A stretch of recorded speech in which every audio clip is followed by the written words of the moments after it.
Welcome to Sassy, Soulful, and Sensitive, a podcast for us introverts, empaths, and highly sensitive people. I'm your host, Cam Nichols, and together we're going to explore the strengths and struggles that come along with our sensitivity and learn how to trust our intuition and trust our voice. Let's dive in. What's up, buttercups? How you feeling? I'm going to do a little check-in with myself. I am feeling quite empowered today. I had a wonderful session with one of my clients, and I shared a personal example from my life this week, and it really resonated with them. And I love being able to dive into people's stories, but also share some of my personal experiences with you here on the podcast and in coaching sessions, because this is just such a great way for us to connect and kind of illustrate these different things that we're noticing and building awareness around and the impacts that it has.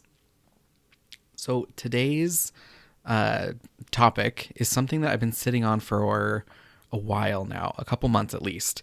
And it's something I was hoping to have ready and talk about back in June because it was Pride Month. But I needed some more time to percolate on this, and I've kind of alluded to it in the past.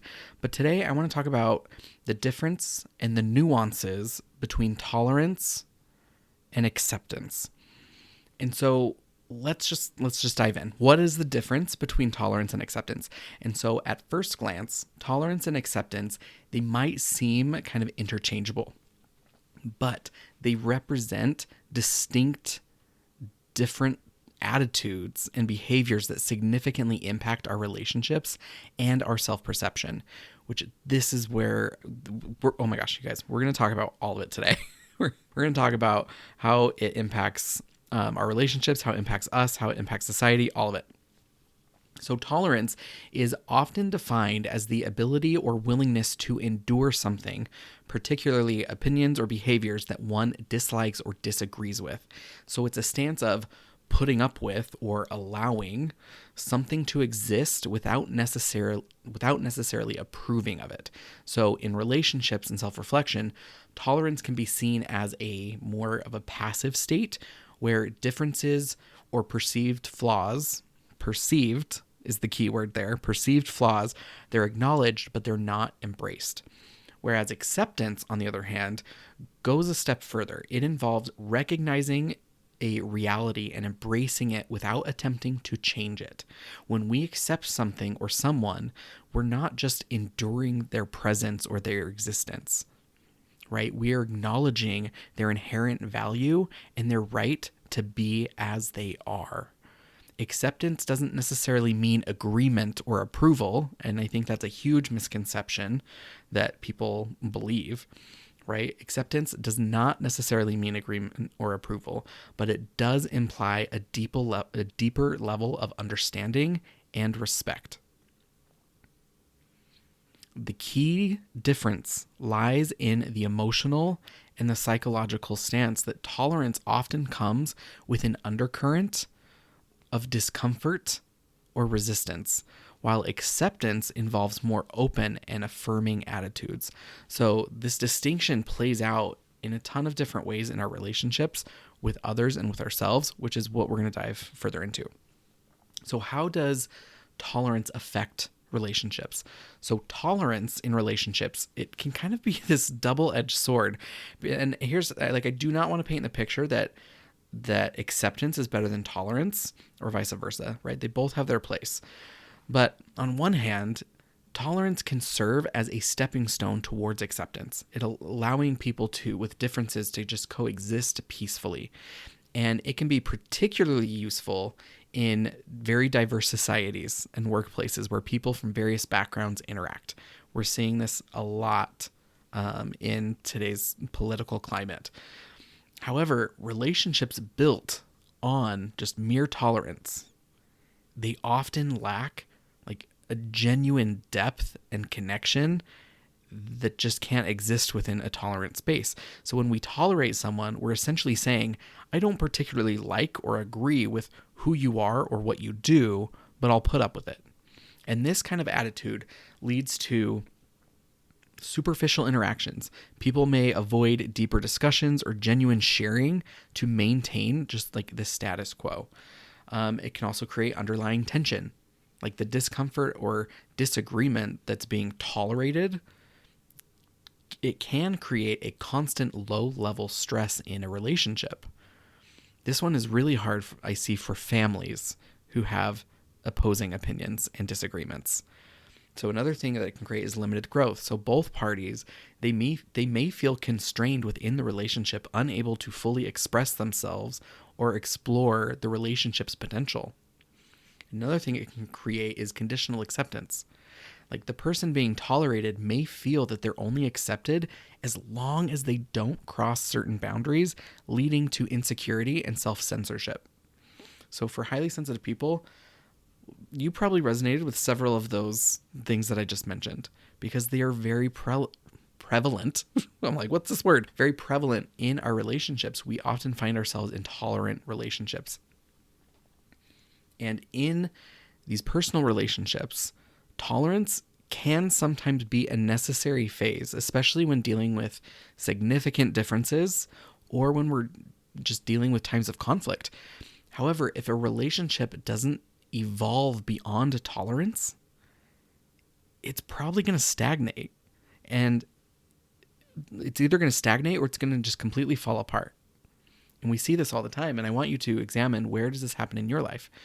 So now that we've talked about tolerance in relationships, what does true acceptance look like in relationships?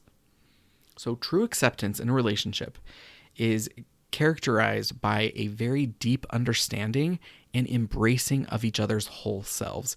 This includes your flaws, your differences, all of your unique qualities, right? Especially for us as highly sensitive people, we are very neurodiverse.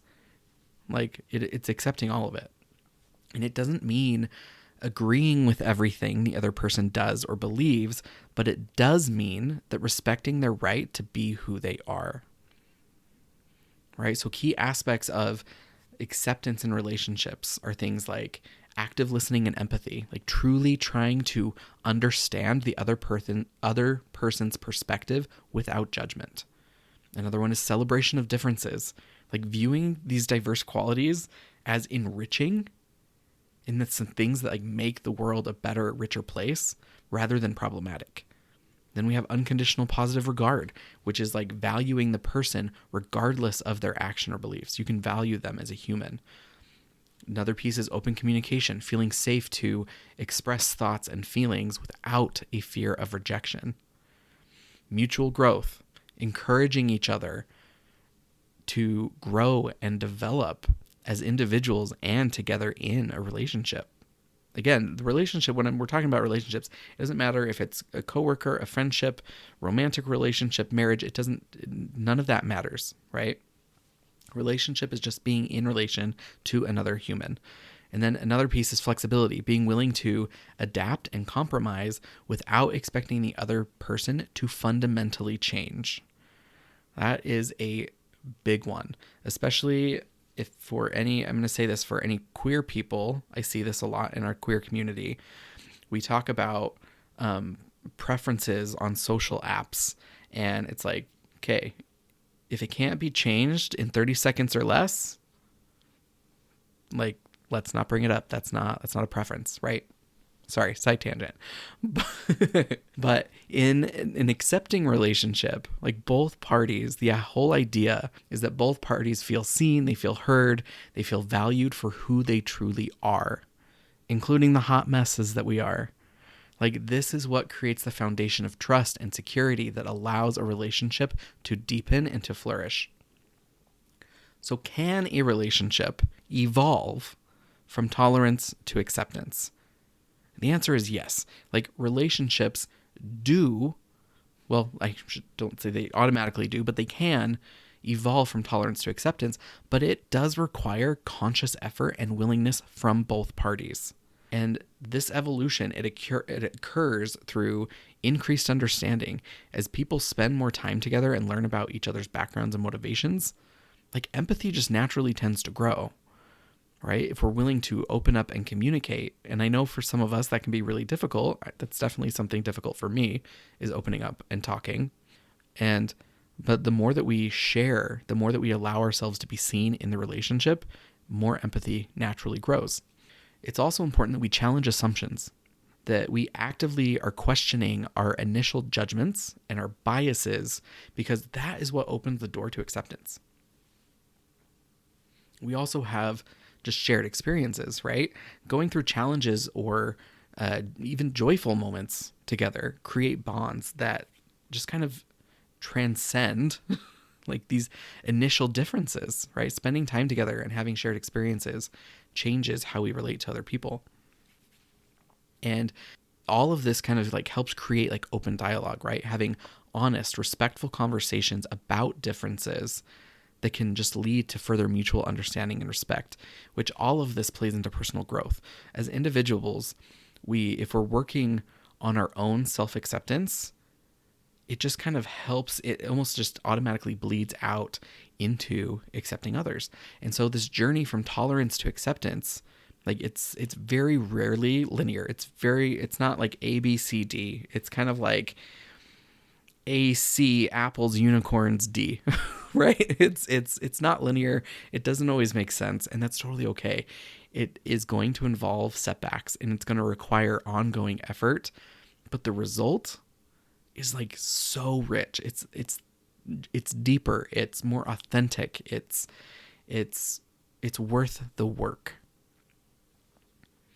So what does it mean to tolerate yourself versus accept yourself?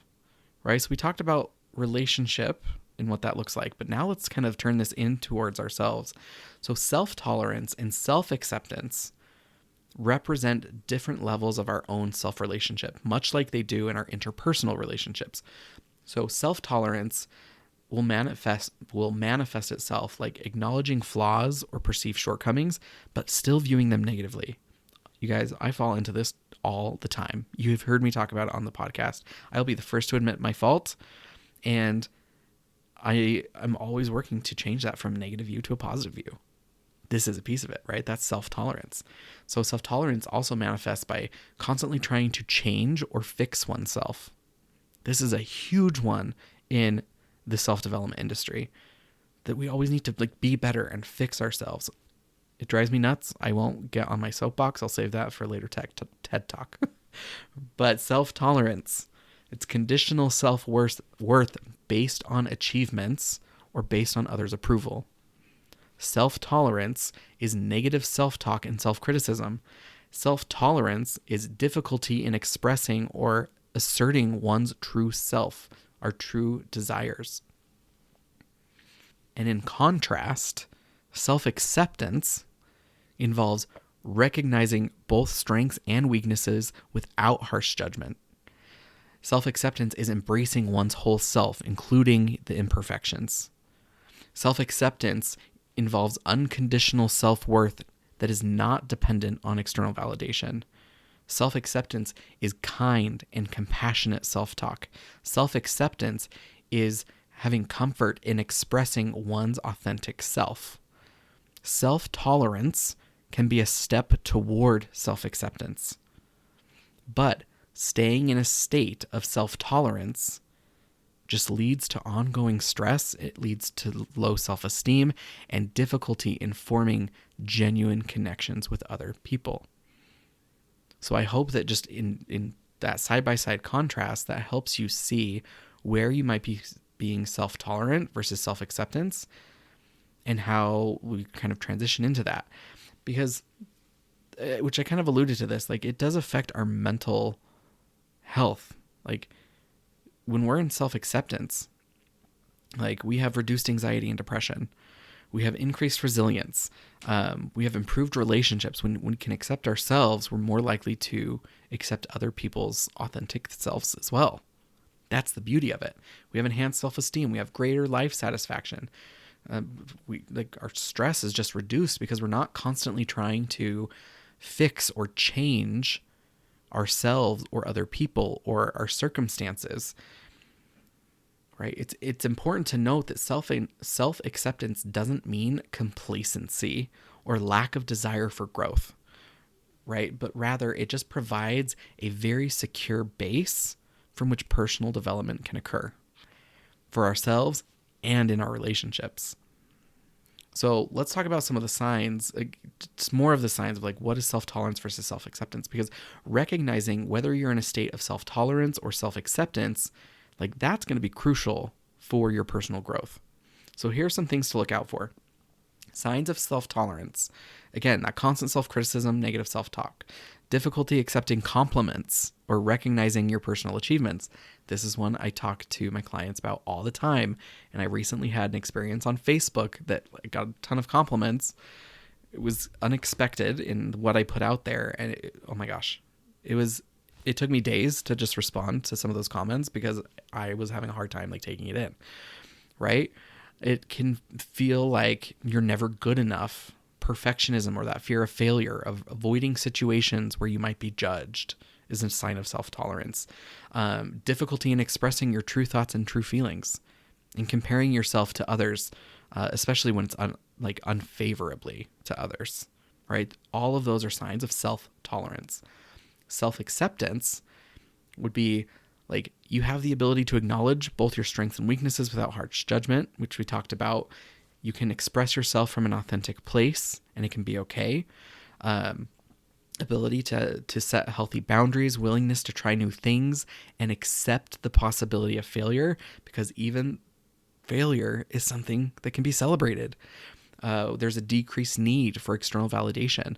Notice it's decreased need. It doesn't go away completely. It's just decreased.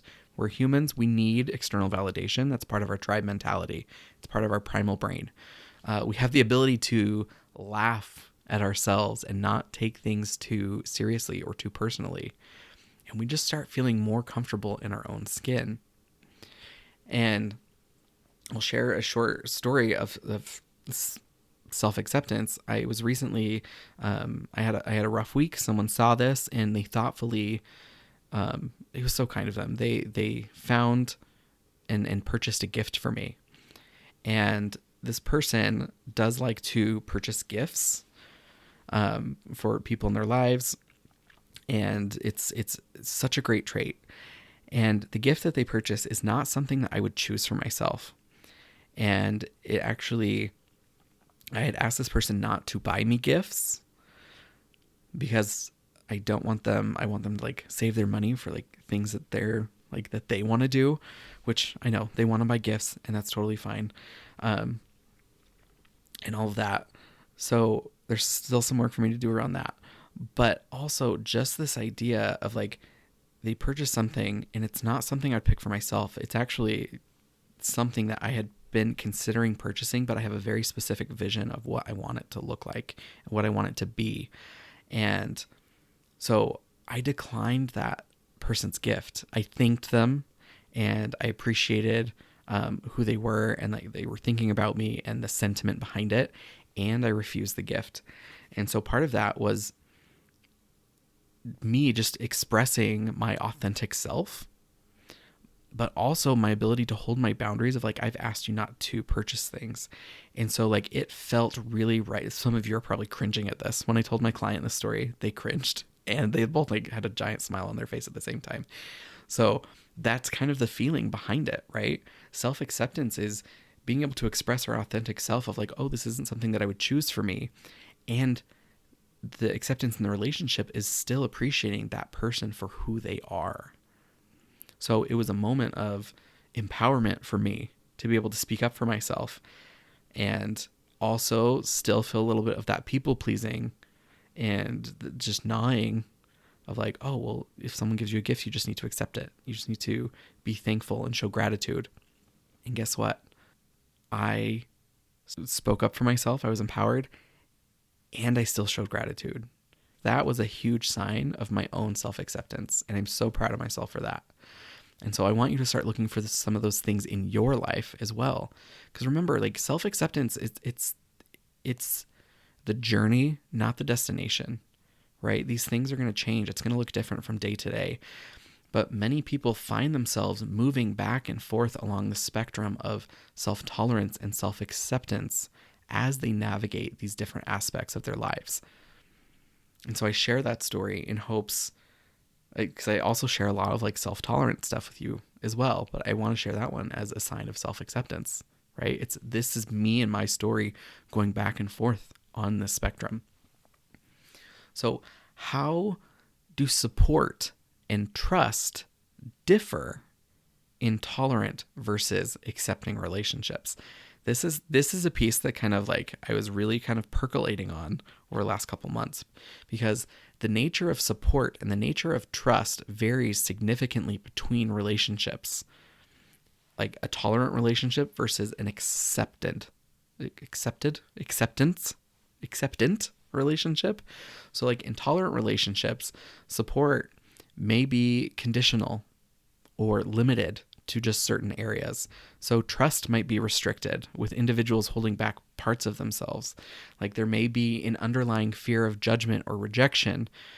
Support might come with strings attached or expectations of certain reciprocation or reciprocities.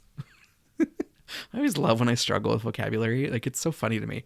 I love it. I've learned to love that about myself. That used to like terrify me from like recording podcasts, but I absolutely love it now. Like tolerant relationships, like trust can easily be shaken by differences or disagreements, right? Whereas accepting relationships, support tends to be more comprehensive and unconditional.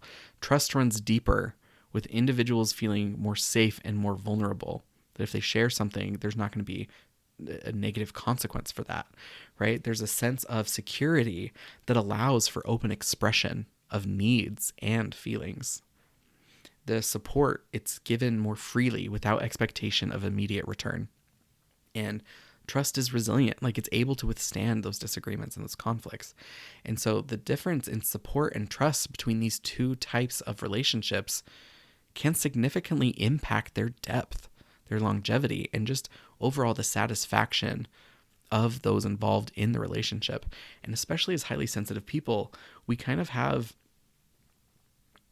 this sixth sense when it comes, like this very intuitive sense and knowing, like it comes from our empathic superpowers, right? It just, we recognize these things in these relationships.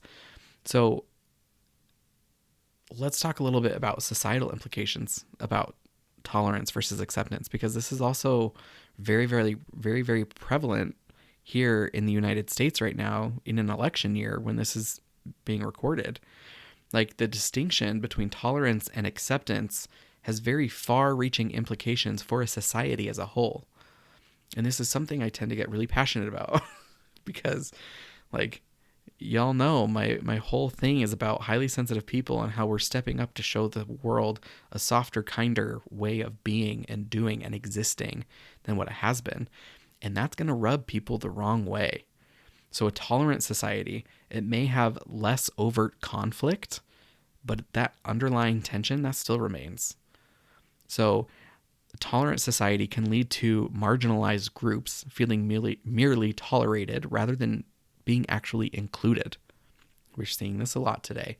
Like tolerant society, it might result in like surface level diversity, but without true integration. I'm not going to get too political here, but if you look, you'll see what I'm talking about. Tolerant societies, they foster a sense of otherness or separation and diversion between groups rather than inclusion and equity, which is something y'all know I'm very passionate about. So an accepting society promotes genuine inclusion and celebration of the diversity. It doesn't make it better or worse than, it's just different, and the different is beautiful. It's great. Accepting societies encourage open dialogue and understanding between different groups.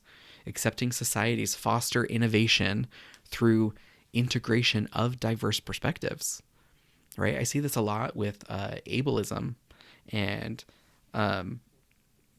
on social media.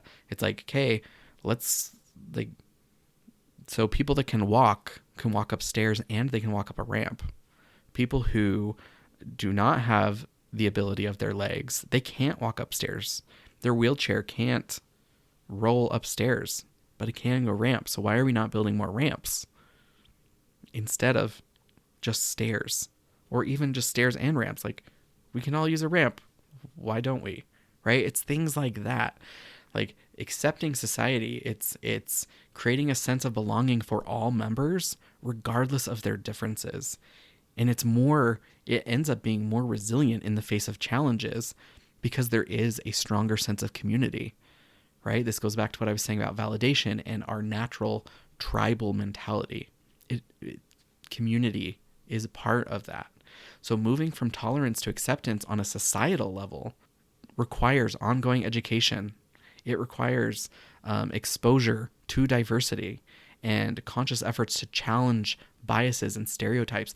This is why there's such a strong movement. If you're TV or movie followers, this is why there's such a strong movement of having differently abled or different experienced actors in the roles that they're playing. So one, that they're portrayed on screen. That's huge.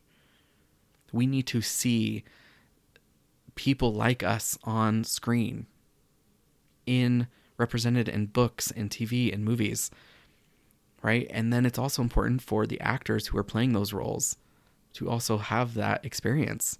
It's not always required, right? But it is helpful because it does change the dynamic. And this is part of how we move to a more accepting society from a tolerant society. So I want to talk about how we can foster more acceptance in our relationships, because this is, again, it's a relationship with ourselves, with others, and in our community. And cultivating acceptance in relationships is an ongoing process that requires that intentionality and effort. So here are some strategies to help you. So practice active listening. Try to truly understand another person's perspective without immediately judging or even responding.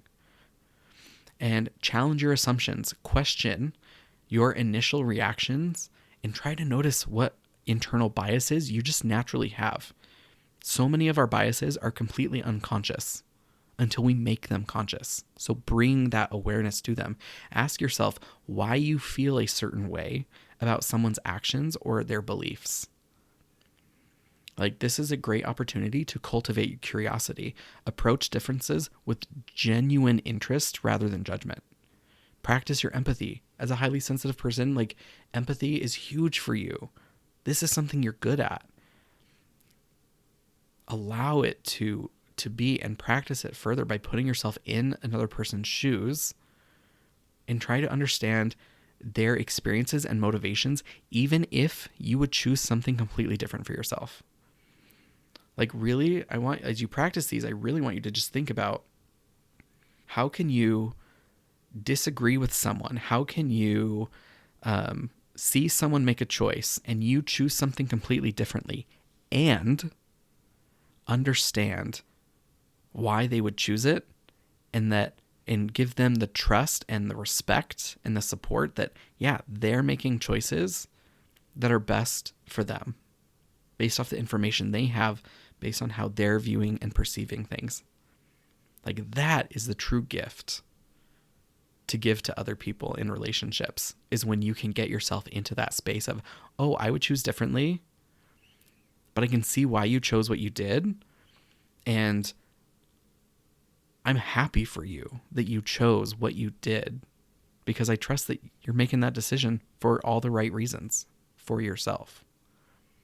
That is a huge shift I want to help people make in the world. And honestly, again, that goes back to communicating openly that we've talked about, and celebrating the differences. And it goes to setting healthy boundaries and reinforcing those boundaries. Like, acceptance doesn't mean tolerating harmful behavior. It's about learning to accept while still maintaining your own boundaries, right? Because what's right for them is right for them, and what's right for you is right for you. Both get to be true and both get to be accurate, and they're both valid. That also involves practicing forgiveness. Work on letting go of your past hurts and wounds and do your own healing, and giving people the chance to grow and to change. We're not fixed. Nothing in this world is fixed. We're constantly changing. It was something it was brought to my attention again, because this isn't the first time I've heard it, but it's like every 7 years, every cell in your body is like completely different. Something like that. But it's just like, yeah, things are not fixed. They're not the same. So practical steps to develop self-acceptance. So developing self-acceptance, like I said, it's the journey, but there are practical steps that you can take in that direction. We've talked about some of them, but it's like really practice self-compassion. Treat yourself with that same kindness that you would a loved one, a good friend. Challenge that negative self-talk. When you notice self-critical thoughts, question their validity and try to reframe them more positively. My employees back in the day, it was a love-hate relationship with me because they would say something and we're trying to like work on culture and like our own attitudes. We're having discussions about it. And I would just be like, rephrase. It was a love-hate relationship for them. But it's true. Sometimes we just need to rephrase. We need to reframe. We need to acknowledge our strength. We need to remind ourselves of what those strengths are and our talents of often. Make a list. Go back to it regularly. Embrace your imperfection, right? I'm mispronouncing words. I'm making words up, and it's become fun. It's become a fun flaw to make mistakes, right? Make it an experiment. Set realistic expectations. Avoid comparing yourself to others, and set goals that are challenging to you, but they are achievable, right? It's the small steps that make the big goals a reality. Surround yourself with positive influences. Spend time with the people who accept and appreciate you for who you are. I'm not saying don't go hang out with people that disagree with you or who just tolerate you. Like that is peace. That's a piece of it in what you want to do in creating your own diverse world. But at the same time, like the majority of your time, spend it with people who love and accept you. That might not always be your family. It might not always be the friends that you've had for a while. That can change. Allow that to ebb and flow too as you go through this journey. And engage in self-care. Self-care, self-care, self-care. I cannot say it enough. Prioritize the activities that nurture your physical, emotional, and mental well-being. This is something I am constantly talking about inside the My Sensitive Self program that I've created. Self-care is a big unit, and I want to help people get that. So part of self-care is seeking help. So if anything I'm talking about, this is something you're struggling with, please reach out to me. Let's have a conversation. And because you deserve the kind of relationships with others and with yourself that are truly accepting. Like acceptance is more powerful than tolerance. Sometimes tolerance is all we can get, and you know what? That's okay. But there's so much more power when we can change that tolerance into acceptance. You're going to have more authenticity for yourself and with others. You're going to have more personal growth. Your emotional well-being is going to be completely shifted and changed. How you resolve conflict is going to be completely different, right? When you're in accepting relationships, you are better equipped to constructively navigate disagreements and conflicts that arise. It's going to be easier to have societal harmony, and you're just going to feel more empowered. Acceptance empowers individuals to be themselves and contribute their unique personal perspectives and talents to the communal whole. It is an amazing ability. We're all here to contribute, and some of us are going to contribute in large ways, and some of us are going to contribute in small ways. And it's not that more is better or less is worse. It's not. Sometimes less is more. Sometimes less is better. Like again, notice if you're getting triggered by me saying this, because it's showing that self-tolerance versus self-acceptance that I talked about. In essence, while tolerance allows for coexistence, acceptance paves the way to thriving in the way that we are craving for, that we're craving as individuals and as a society, like individually in relationships, all of it. Like it creates a foundation of mutual respect and understanding that can lead to more fulfilling interactions and more compassionate life, a more compassionate, kinder world. So as we navigate our relationships with others and with ourselves, striving for acceptance rather than just mere tolerance can open doors and deeper connections, greater personal growth, more inclusive society. Like, yes, it's a challenging journey, And it's okay that it's challenging. If you're having a hard time, I really want you to just acknowledge that and own it and feel it. Feel it so hard. Cry, scream, whatever it is that you need.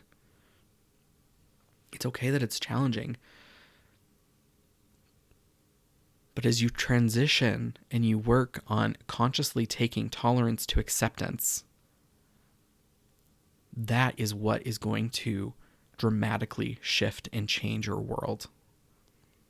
All right, my friend, this one ran a little bit longer, but I hope you got the immense value from it in seeing and being able to identify tolerance and acceptance in your relationships, in yourself, in society, and are taking away these practical steps to really align yourself with who you are at your core and who you want to be, and that inner knowing that you have, because that shit is powerful.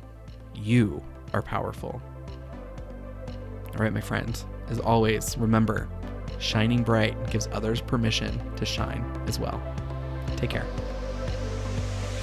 Hey, thank you so much for hanging out with me today. If you want to learn how to find your voice and lean in more to the powerful force of nature that you know exists within you, head on over to coachwithcam.com and take the What Element Are You quiz. You'll discover how to align with your secret strength that you perceive as a weakness so you can break the cycle of doubt and step into your badassery. And if you enjoyed the show, make sure to follow, rate, and review it on your favorite podcast platform, and share it with a friend or family member who you want to connect with on a deeper level. You'll be helping other sensitive folks like yourself and like me find and join our amazing community. So let's connect and support each other on this incredible journey.